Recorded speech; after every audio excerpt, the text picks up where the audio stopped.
côté, on vient encore pour le refaire ici, car comme je le dis toujours, ça ne va jamais, plus jamais se passer sans les Aigles du Congo.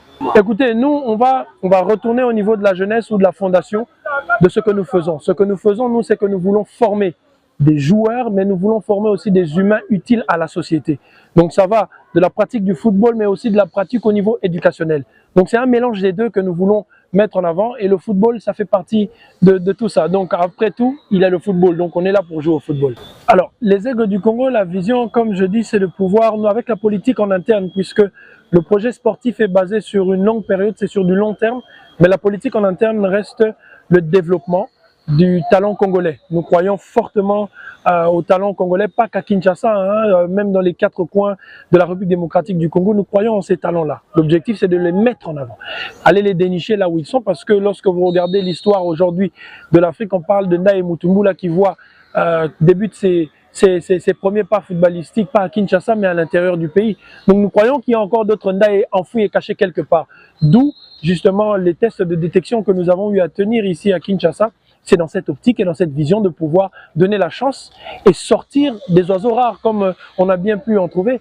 Vous avez aussi parlé du tournoi auquel a participé l'équipe d'âge en Hollande. Ça fait partie de cette vision-là. Exposer ces jeunes talents qui ne sont peut-être pour la plupart jamais sortis, mais leur donner la chance de sortir du Congo, aller se mesurer à ceux qui évoluent au niveau professionnel, au niveau européen et même américain. Donc,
Un vent nouveau souffle sur la coordination du Football Club Saint-Éloi-Lupopo, le vent d'une toute nouvelle dynamique insufflée par le nouveau président de cette structure d'appui au comité sportif, M. Philippe Kibawa Kiankwadi, qui, comme annoncé il y a 48 heures, a procédé aux consultations avec toutes les forces vives de la famille Bleu-Or ce mercredi 17 juillet 2024. Un accueil digne de son rang lui a été réservé signe d'une confiance sans faille. Face à des centaines de supporters, des jaunes et bleus vêtus, le secrétaire général du club, Dona Moulongoy, a, au nom du président et de l'ensemble du comité sportif qu'il représentait à ses assises, prodigué des sages conseils à l'assistance avant de lire la décision nommant le nouveau patron de la coordination.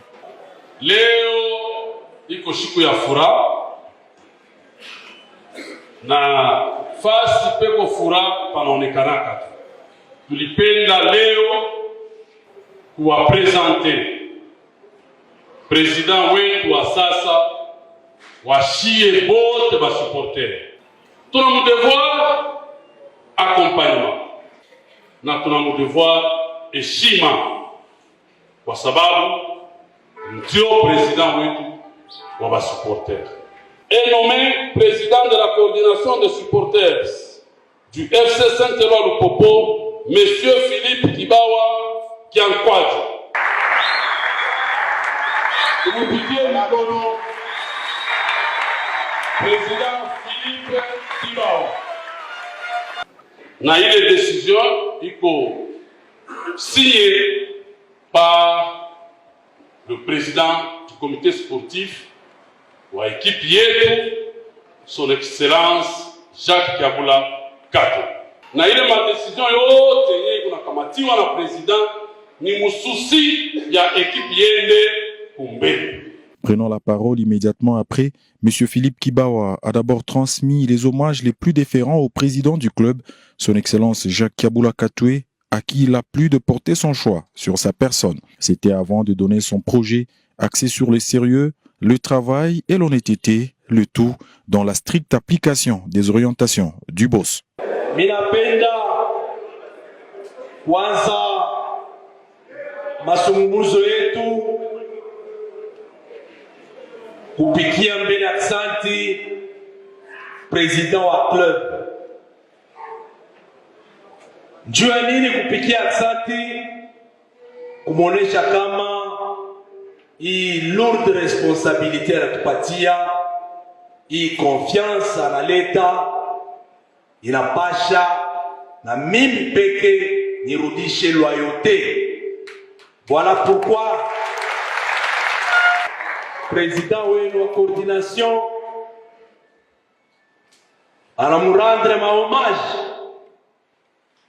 ule muntu wakati yake iko ku Saint-Éloi na jina yake ni son excellence Monsieur le Président Jacques Kiabula Katoué.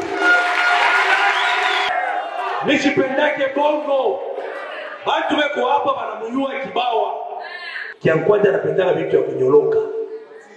Tunyolosheni pamoja, sitanyolosha mimi mwenyewe na mwei. S'en est suivi une série d'échanges où chaque structure, à travers son représentant, a exprimé les desiderata pour un Lupopo solide, performant et capable de rivaliser sur tous les fronts. C'est dans une ambiance de convivialité que ces assises ont été clôturées. C'est donc parti pour un Lupopo New Look. Comme vous le savez très bien, on a voulu faire ce premier contact baptême de feu. C'était conformément avec la décision du président du club. Voilà pourquoi il m'a été inspiré, comme de coutume, de faire un état des lieux check-up. C'est ce que nous venons de le faire. J'ai eu à avoir les avis et considérations de quelques fanatiques en échantillon, d'une façon représentative. Et nous sommes quand même édifiés en cette première phase. Nous sommes contraints de faire la nouvelle dynamique. Nous allons consolider ce qui a été pour l'avancement de l'équipe. Nous allons baliser le terrain pour que le changement soit à la portée des Lupopo et qu'on dise un Lupopo changé. Ouvrant la page sportive à présent, le ministre des Sports et Loisirs Didier Boudimbo a rendu public les 5 priorités pour le développement du sport congolais ce mercredi 10 juillet 2024. Quant à ceux, la population congolaise a réagi à ces annonces, partageant leurs points de vue et leurs attentes vis-à-vis des différentes priorités. Les Kinois se sont donc exprimés au micro de Méline Kanza. Nous démontrer ce qui va être mis en place, c'est bien de nous faire voir que vous avez besoin de redorer l'image de ce secteur du sport, mais ce qui reste en place, c'est l'application. Vous savez que dans ces domaines du sport, nous avons un problème d'applicabilité de projets, d'applicabilité de lois. d'applicabilité d'une vision bien précise. Le plus important, ce ne sera pas que les priorités restent de lettres mortes, ce qui sera certainement un échec. Et il faudrait aussi se donner les moyens de ses ambitions.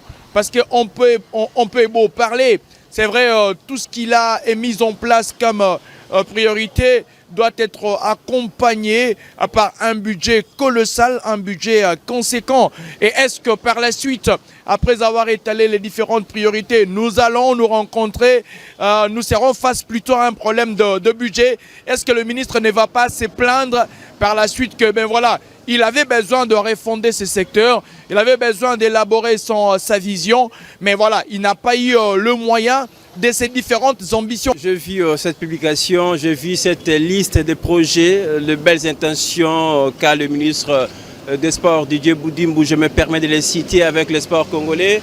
Une très belle conception présentée par son équipe, ça nous plaît. Maintenant, la grande question qui reste, comment mettre tout cela en pratique, c'est tout ce qui compte pour nous. Et déjà, en qualité d'analyste sportif, je me permets déjà de saluer cette très belle entrée du ministre des Sports.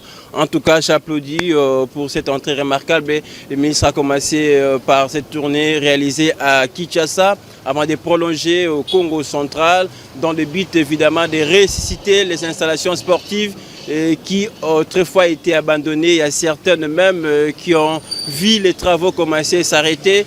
Ça, c'est très important. Ça s'inscrit logiquement dans les priorités qu'a présentées la première ministre. Deuxième, sur la place occupée par les léopards karaté de la RDC lors des championnats d'Afrique région centre derrière le Cameroun, pays hôte, tenus du 13 au 14 juillet 2024 à Yaoundé.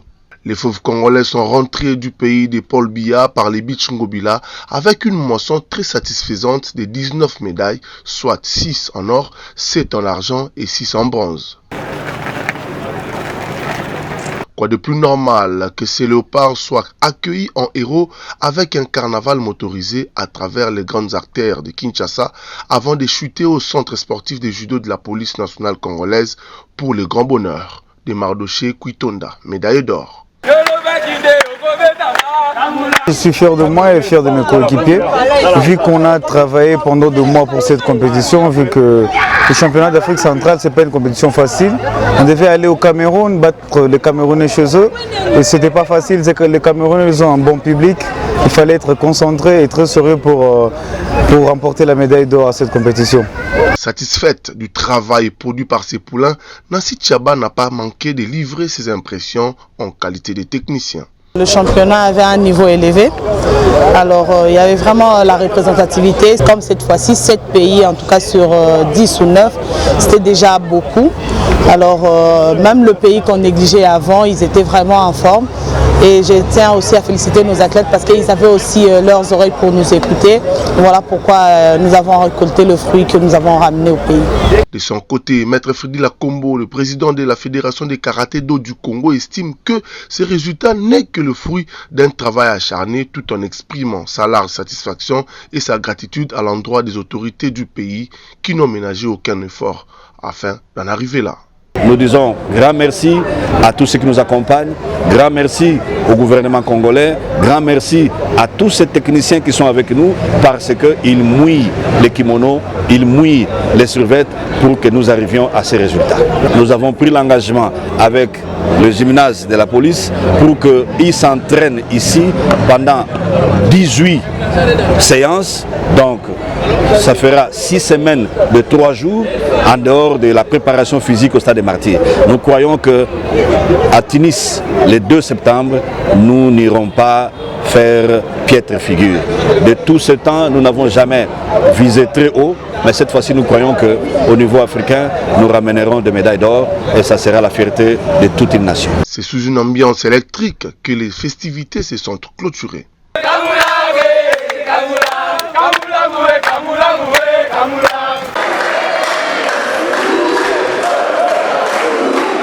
Le Volleyball Club Garde Républicaine fait parler de ses prouesses dans cette 54e édition du championnat de l'entente urbaine des volleyball de Kinshasa, clôturant la manche allée à la première position avec 18 points dans son scarcelle. Après cette journée, l'on note victoire respectivement contre le champion en titre espoir.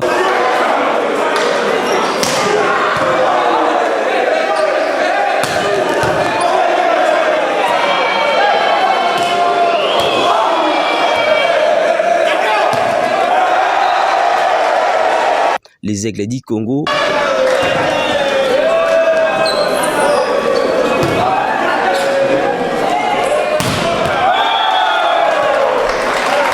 Police.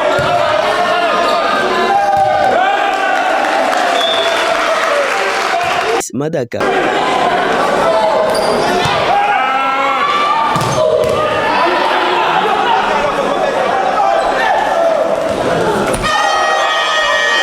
Free Boys.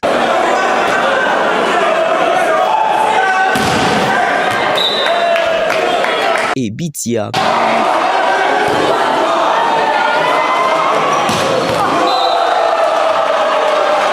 Une marque de domination qui laisse sur son passage une leçon qui va s'en suivre dans la seconde partie du championnat.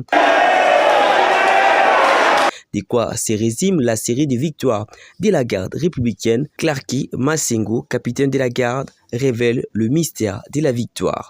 On reçoit l'adversaire comme il se présente. S'il vient avec des armes plus fortes, on sort des armes plus fortes. S'il vient avec des armes faibles, on ne le reçoit pas faiblement, mais on reçoit avec des armes encore plus fortes. Ainsi, les annales de l'entente urbaine de volleyball de Kinshasa vont retenir qu'après son retour aux affaires, la garde était mieux classée au détriment des habitués.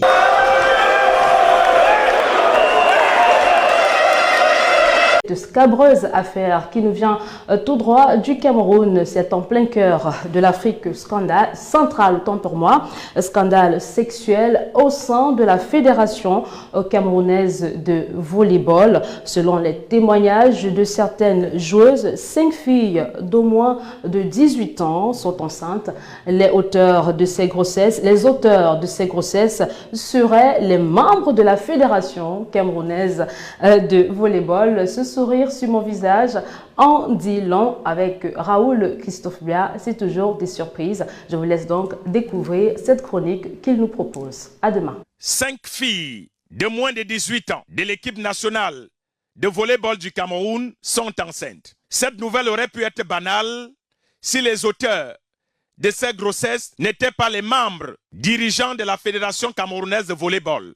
Selon les témoignages anonymes, les responsables de la Fédération camerounaise de volleyball leur ont promis de les emmener aux Jeux Olympiques de Paris si elles venaient à jouer au sex-ball avec eux. Aujourd'hui qu'elles sont enceintes, elles n'iront ni aux Jeux Olympiques, ni aux Jeux Paralympiques. Elles sont qualifiées aux Jeux lithiques, passez-moi le néologisme. Même les prières liturgiques ne pourront pas suffire pour que leur rêve d'Olympiade redevienne réalité. 5 grossesses données par les membres de la Fédération de volleyball du Cameroun, c'est assez original. Le volleyball camerounais est donc en train de prendre un autre virage. En français facile, on dira les papas à la barbe blanche, avec des âges, de l'âge de la pierre taillée de la Fédération camerounaise de volleyball, ont enceinté les enfants de truie, toutes mineures. Et certains murmurent qu'ils disent que la chèvre broute là où elle est attachée. Mais ce scandale sexuel de trop enregistré dans cette fédération, devenue fédération de voleurs de sexe, doit désormais être dévoilé pour que ces volleyeurs aillent voler ailleurs. Comme ils ont dit que la chèvre broute là où elle est attachée, nous leur disons aujourd'hui, c'est au même endroit où cette chèvre est en train de brouter que le serpent viendra à la mode. La désormais Fédération camerounaise de sex-ball, on en a ras-le-bol. Tout le monde soupçonnait cette affaire, voyant nos volleyeuses arborer des shorts cintrés, moulant, collant, parfois sans talent, laissant transparaître le fil du string entre Adam et Ève. On disait toujours qu'on ne comprend pas ces entraîneurs que lorsqu'il faut donner des consignes à leurs joueuses, le font avec les mains posées sur leurs mamelles, se proposant eux-mêmes de les aider à raser les aisselles, exigeant des séances de décrassage et de massage seulement sur leurs jambes de gazelle. L'évidence d'un finish dans les vestiaires en mode sexuel était donc devenue inéluctable. Quand les filles de volleyball se plaignaient partout au pays, on les accusait d'être animées par un esprit de Jézabel. Voilà donc la bosse qui a fini par apparaître sur le visage et tout le monde la voit. La Fédération camerounaise de sex-ball, donc l'incompétence managériale est de rang magistral. Ils auraient pu mieux maîtriser leur écoulement souterrain pour éviter d'enceinte 5 joueuses de la même équipe. Jouer à l'équipe nationale de volleyball, c'est savoir se positionner sur et en dehors du terrain. Les vestiaires ont été transformés en civières où l'on oblige nos joueuses à nettoyer le sol sans serpillère avec une position arrière bien enveloppée. L'équipe nationale féminine de volleyball du Cameroun n'ira donc pas aux Jeux Olympiques. Elles ont manqué d'aller participer à la phase de qualification à cause des visas. Aujourd'hui, en lieu et place des Jeux Olympiques, elles se sont retrouvées en train de faire des courses hippiques dans les lits para-olympiques de leurs encadreurs. Abimte, pour le moment. Pour sa deuxième séance à Paris, le rythme a plutôt été intense, avec plusieurs exercices physiques, plusieurs randonnées avec des sparring partenaires de taille.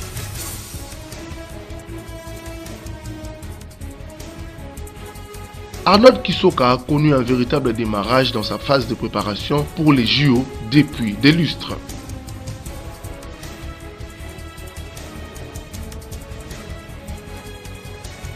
Voilà pourquoi, si le parc congolais n'a pas caché sa gratitude à l'endroit des différentes autorités du pays, à commencer par le premier sportif congolais, Félix Antoine Tshisekedi, président de la République. Bon, justement, on a remercier d'abord le chef de l'État, Félix Tshisekedi Fatimbeton. Il a fait féminin, un dengue au Pessina, c'est un peu à l'émission. On a préparation à la haut niveau. Nous avons au monde, cohésio, cohésio. Tu ipon, tu ipon, tu ipon, tu ipon. La préparation et ça la condition. Ensuite, le comité olympique congolais. Là, pour remercier Pécoc, comité olympique du Congo, la condition va Pessina. La condition moins bien. Nous avons allongé la coach à Paris, dans quel moment quelconque. Nous avons allongé très bien, préparation de très bien. Malgré ma bilan, la félicité, la merci de la condition de la préparation. Après, c'est au tour de ces différents partenaires. Merci à président honorable Diabanza Molanene, merci à maman Élisée.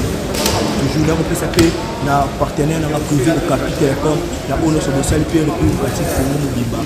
Pour finir avec son père sportif, celui-là même qu'il a fait découvrir aux yeux du monde de judo, tant national, continental que mondial, maître Nicolas Lianzali Kwale.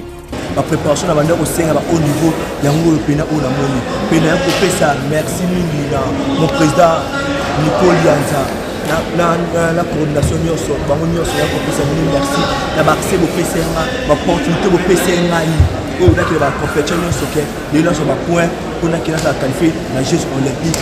Même si c'est trop prétentieux de penser à une médaille olympique au regard du retard sur la préparation, mais le travail qui est en train d'être fait par le coach Bakoué ne laisse présager ne fût-ce qu'une belle prestation lors des prochaines Olympiades. En tant qu'administratif, je comprends que vraiment vous étiez à la hauteur. Comptez sur moi. Je suis un homme de l'État. Je vais d'abord travailler pour l'intérêt du stade. Parce que je sais bien que quand les agents souffrent, rien ne marchera. On va d'abord travailler pour l'intérêt du stade et l'intérêt de l'État congolais. Surtout ce qui est la quote-part du trésor public. À chaque fois, il y a un contrat. La première des choses, je dois m'en tenir à ça. En tout cas, merci pour les conseils. Je serai toujours prudent. Aujourd'hui, je n'ai pas vraiment beaucoup à faire comme discours. J'aime les actions. À me juger sur le terrain. Le reste, je ne peux que remercier le ministre qui m'a nommé à ce poste et mon secrétaire général au sport et loisirs qui m'a réitéré sa confiance. Donc je tiens vraiment à travailler comme un père de famille. Et surtout je sais que c'est ici, le secteur ici, c'est ça les poumons même du stade. Hein? Si on n'est pas à la hauteur, rien ne va marcher. En tout cas, on doit se battre. Vraiment, je serai toujours reconnaissant avec tout ce que vous venez de me révéler. Et merci à tout le monde. Je pense que l'avenir nous donnera raison. Merci beaucoup.